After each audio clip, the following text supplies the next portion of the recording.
Les boulettes et la Belgique, eh bien, c'est une véritable histoire d'amour. Oui, la Belgique est le refuge de toutes les boulettes opprimées sur Terre. C'est vraiment leur terre promise. Il y a des boulettes dans chaque ville de Belgique et les recettes sont pas les mêmes. Oui. À Bruxelles, par exemple, on en a des très sympas. C'est les balais-queux des Marolles. Les Marolles, c'est un quartier un peu populaire de Bruxelles. Et les balais-queux, on les fait avec des cerises et de la bière, de la crique. On a aussi à Charleroi ce qu'on appelle les vitoulets. Et donc les recettes sont très importantes parce que c'est plus que de la nourriture. À chaque fois qu'on parle de nourriture en Belgique, c'est culturel. Et puis il y a les fameux boulets de Liège.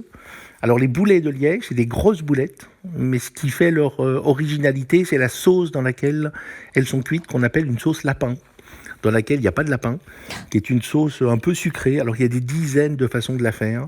Moi, je conseille la bière brune et ce qu'on appelle le sirop de Liège, qui est une espèce de confiture très épaisse de pommes et de poires. Le sirop d'Aubel ou le sirop de Liège, ça vient de la région où est fait le fromage de Herve. Et on peut mettre des petits raisins, on peut mettre des petits oignons blancs, on peut mettre plein de choses.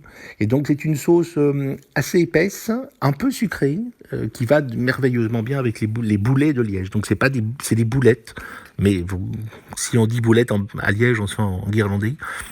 C'est vraiment les boulets. Et d'ailleurs, il me semble que vous êtes à l'origine d'une rumeur au sujet d'une certaine Géraldine Lapin, rapport à la sauce lapin et des boulets. Oui, ça c'est très rigolo, parce que quand j'ai écrit le petit traité de la boulette, je pensais pas que quelqu'un le lirait un jour, je pensais que c'était un gag. Et donc j'ai raconté des choses très sérieuses, mais aussi des choses totalement délirantes. Et entre autres, pour expliquer la sauce lapin, j'ai dit que ça venait d'une Géraldine Lapin, à qui j'ai donné le nom de jeune fille de ma grand-mère. Et donc j'ai raconté l'histoire de Géraldine Lapin, qui était la femme du receveur des impôts, enfin n'importe quoi. Sauf que ça s'est retrouvé sur Wikipédia, et que j'ai un jour été appelé par vos confrères de la radio nationale belge qui voulaient faire un reportage très sérieux sur les origines de la sauce lapin. Et je me suis fait enguirlander en disant vous n'avez pas le droit de diffuser des fausses informations. On pensait que vous étiez historien, voilà, c'est...